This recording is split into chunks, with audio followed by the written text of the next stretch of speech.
Good morning, students. Welcome to today's EVS 1A lecture. Dear students, in the previous lectures, we gained information about lithosphere and hydrosphere.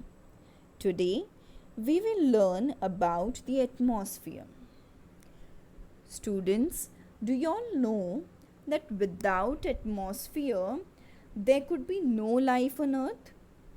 Yes, it is because the atmosphere contains the air we breathe. It protects the life from harmful radiation from the sun. It also keeps the climate on Earth moderate compared to that of the other planets. And the most important thing, it is a major element of the water cycle.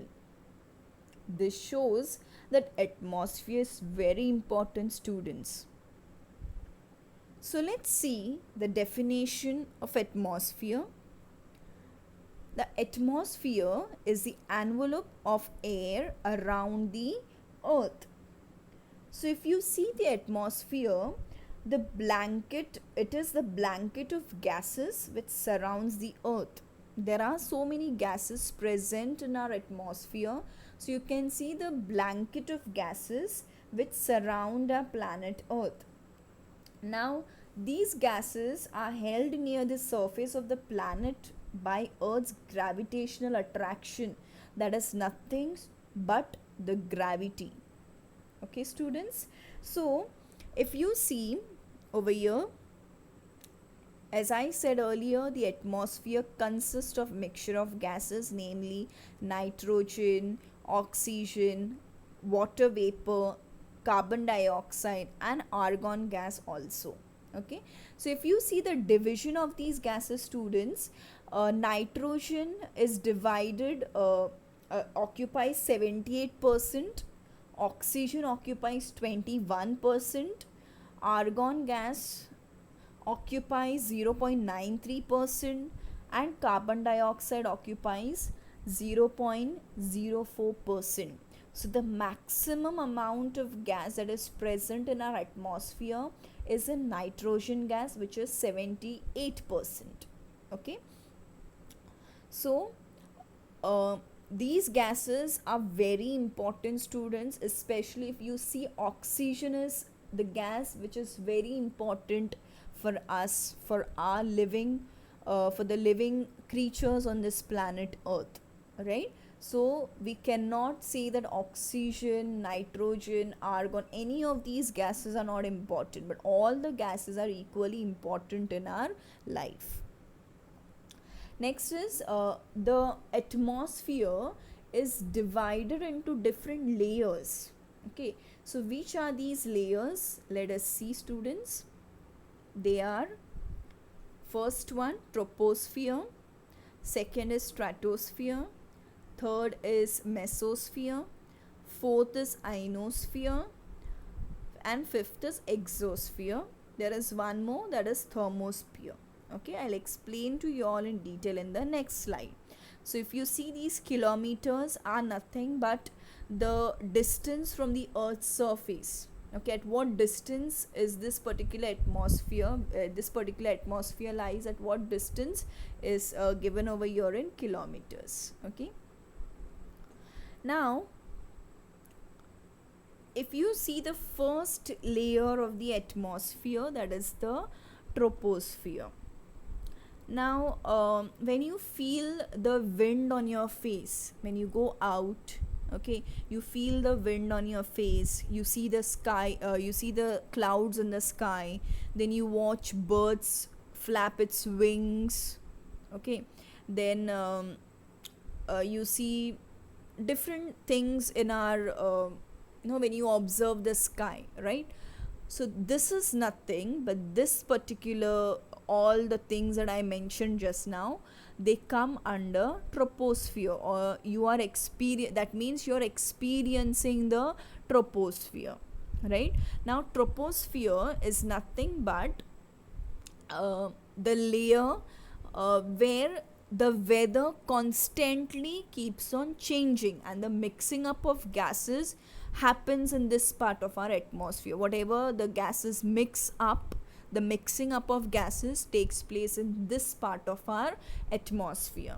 Okay, so you see the clouds here, the plane. Okay, you all must have observed a plane, no, from your home. If you all observe a plane, that is nothing but you are experiencing the troposphere. So this all things you get to see in which layer, students? In the troposphere. Then you have stratosphere, the next layer, that is the second layer. Now this layer is located above the troposphere. The first layer, as we saw, is troposphere. Second layer is the stratosphere. So it is 50 kilometers from the earth's surface. Okay, and it is below the mesosphere. So in between troposphere and mesosphere, you get to see the layer, that is stratosphere. Then below the stratosphere, there is a layer known as ozone layer. Now what is ozone layer, students? If you see here, ozone layer is nothing but it is a layer where maximum in a sense, it absorbs harmful radiations that comes from the sun rays. Okay, you have ultraviolet radiations.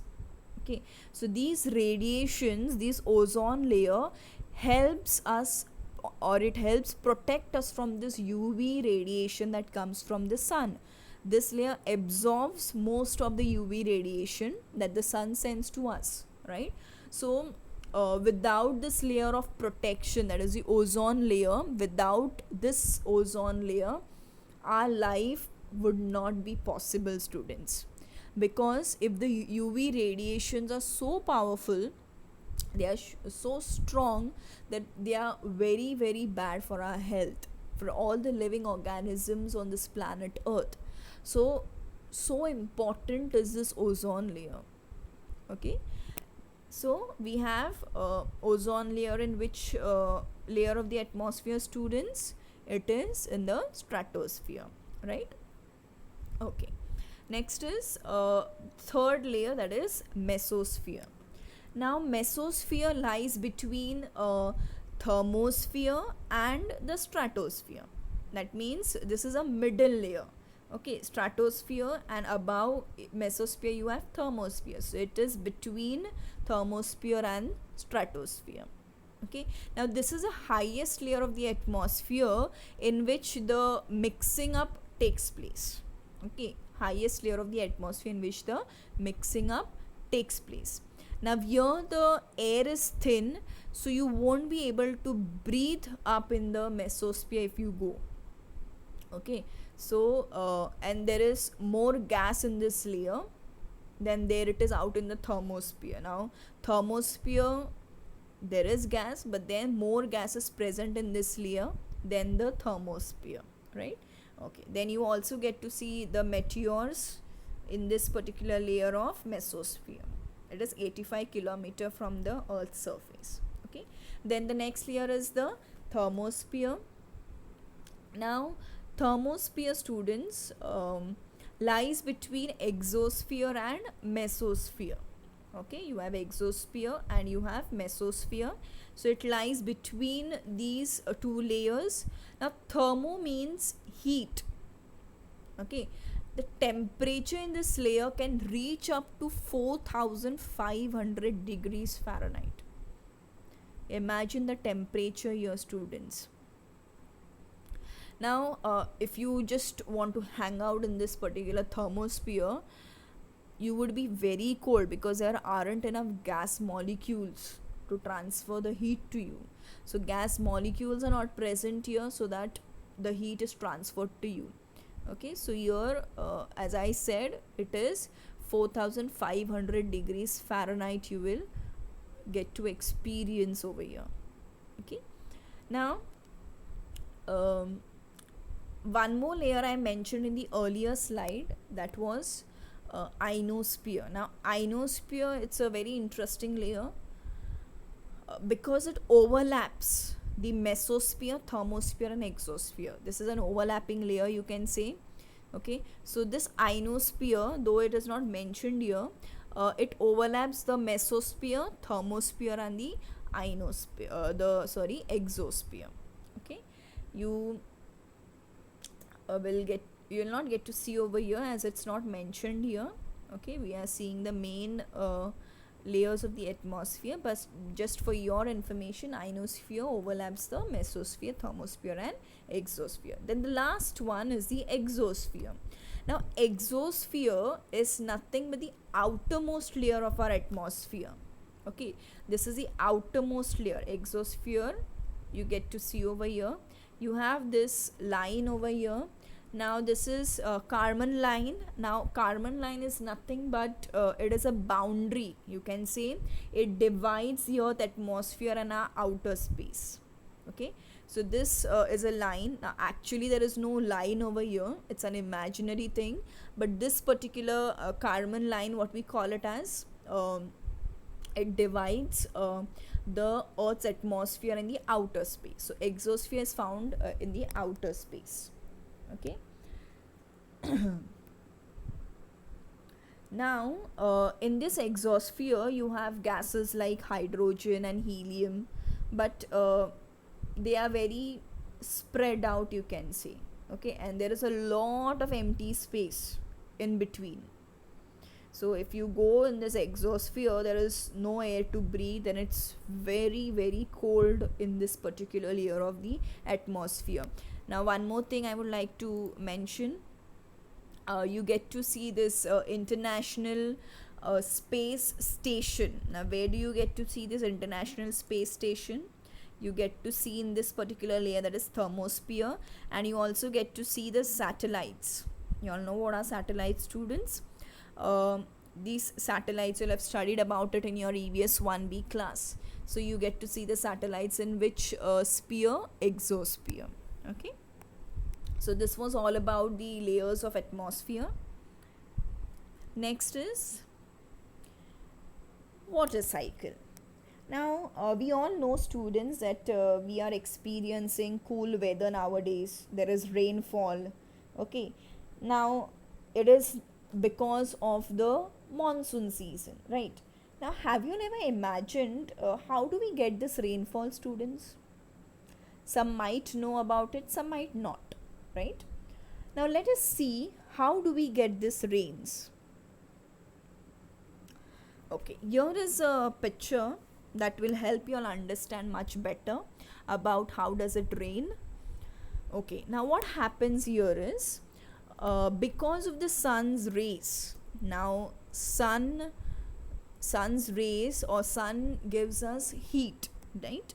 So because of the sun's rays, what happens, the water which is present on our planet. Now how do we get this water? First of all, we get it because of the glaciers and snow that melts into liquid. Now glaciers, I had explained to you all about it in the previous lecture, and snow also, you all know what is a snow, right? So when this glaciers and snow melts into liquid water, where this water goes? It goes into oceans, lakes and stream, different water bodies, right? Now this water also goes into the soil, it also seeps into the soil, students, right? Okay, so now what happens is when this particular water evaporates because of the heat of the sun, the vapor comes out of this particular water. The water is in liquid state. We have 3 states, students. Liquid water is in 3 states: liquid state, solid state and gaseous state, right? So when at present the water is in liquid state in the oceans, the seas and the lakes, when it evaporates because of the heat of the sun, it turns into gaseous states. Now if you all do this experiment, or might be you all must have seen in your own houses, your mother, when she boils water, okay, or if you boil water, what do you see coming out from this? Yes, you see water vapor that is coming out from this particular, after boiling the water, right? When you're boiling the water vapor comes out. Now in which state it is? The water was in liquid state, but the vapor that is coming out is in gaseous state. So same thing happens over here. the water gets heated and the vapor comes out. So this process is known as your evaporation. Okay, why this evaporation occurs? It is because of the heat of the sun. Okay, now when this vapor goes up in the atmosphere, okay, it cools down. The water vapor cools down. Now after you boil the water, or while you're boiling the water, you just put a lid on top of the vessel. You will see the droplets of water. You will find droplets of water on that particular lid. Okay, that lid you will see droplets of water. So this particular gaseous, the water vapor which was there, it got now converted into water droplets. Same thing happens in water cycle. When the vapor goes up, it forms into water droplets because the air over here is cool. Okay, so this vapor has now turned into liquid again. Now anything that is heavier than the air, obviously it is going to come down. If you throw a ball in the air, it will come down because ball is heavier than the air. Same thing happens here. The droplets of water cannot hold itself up, and that's why they come down in the form of rain. Now when this water vapor turns into liquid state again, that is in the water droplets again, that is nothing but your condensation. That is, it creates cloud. This water droplets creates clouds. So this creation of clouds, or turning back of water vapor into liquid water, is nothing but condensation. Okay, now as I said earlier, this water droplets cannot hold over there on top, and that's why they come down in the form of liquid state, or in the form of rain. Okay, so that dropping of water, or the water that comes or falls from the sky in the form of rain or snow, is nothing but your precipitation. Now one more thing what is mentioned here is transpiration. Now transpiration is nothing but water from plants and trees. They also enters the atmosphere. So when the water from plants and trees enters the atmosphere, that is nothing but transpiration. Okay, now after precipitation, the fifth step is collection. So collection is nothing but it gets collected into the oceans, streams, rivers. So that is nothing but the process of collection. So in short, first, because of the heat of the sun, the water evaporates, that is gaseous state. As it goes up, it cools down and forms water droplets. It creates clouds. Okay, that process is nothing but your condensation. This water droplets cannot hold up over there as they are heavier than the air. They come down in the form of rain. That is nothing but precipitation. Water, when it comes down in the form of rain or snow, is nothing but precipitation. Okay, and then the fifth one is collection. That is, the water gets collected again into the ocean, seas and all. Right, so this was nothing about this is nothing but your water cycle. So this is the way how we get rains. Okay, every year we get rainfall. Okay, so this is how we get rainfall. Next is the biosphere. This is our last topic, students. Okay, so what is biosphere? Now in the earlier lectures, in the previous lectures, we had studied about lithosphere, hydrosphere, and today we are studying about atmosphere. Right, now lithosphere means all the animals that we get to see on the land. Okay, then land is also present beneath land is also present. You get to see them in the oceans also. Right, okay, then you have hydrosphere, that is all the water bodies. Right, you also get to see different fishes over there in the water bodies. Right, and then you have whales and everything you find over there. Then the third one is your atmosphere. Okay, atmosphere is gases that are present Okay, so the birds that you see in the atmosphere, so all these things are nothing but your biosphere. So biosphere, students, is very important for human life, as we get food, shelter, clothing from plants. We also obtain medicines. Then you have wood, silk. We get this from plants and animals. Then we also have different types of trees and animals. Okay. um, then you get coal, petroleum are some of the energy fuels, you can say. So this biosphere is essential for the existence of human life on the earth. Without these living creatures, be it on the land, on the in the water, or in the air, they all are important in our life. Imagine if these creatures were not there, life would have been so, you can say, difficult for us. Okay, now if you see the polar bears, okay, polar bears are dependent on the seals that are found in the polar region. Okay, polar bears are usually not found over here, we get to see them in the polar region, right? So we all are dependent on one another for our living, right? So all this dependency that we see on this planet earth, that is nothing but your biosphere. Okay, we see the polar bear in the polar region, zebras are found in Africa, kangaroos in Australia, then elephants, lions are found. So if you see a lion, it is the lion is dependent on some or the other animal, whether it is small or whether it is big. Okay, so lion always hunts another animal, okay, for food, because they also want to live, right? Same way, all the animals, they also hunt different animals. We eat fishes, right? So all this dependency on this particular planet earth is nothing but your biosphere. So we also get plants, as I said earlier, we find them in different varieties. Cactus we see, we have different shrubs, herbs, and so many things. Okay, so all these things are dependent on one another, be it animals, plants, even the microorganisms are dependent on one another. Okay, so this is nothing but your biosphere. So what exactly is biosphere, students? In short,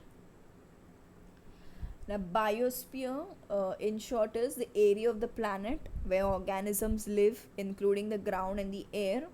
Okay, if you take an example of biospace, where life occurs on, above, and below the surface of the earth. Okay, so all this is nothing but your biosphere. We all are dependent on one another. Without without the different animals that are present on this planet earth, without the creatures that are present in our water hydrosphere, we cannot live, our life will be impossible, right? So all these three spheres are nothing but your biosphere. Okay, so students, I hope the concepts are clear. What is biosphere, hydrosphere, atmosphere, lithosphere? I hope this is clear to you all. So with this we come to the end of the lesson. In the next lecture, we shall begin with the next chapter. Okay, till then, stay home, stay safe. Thank you.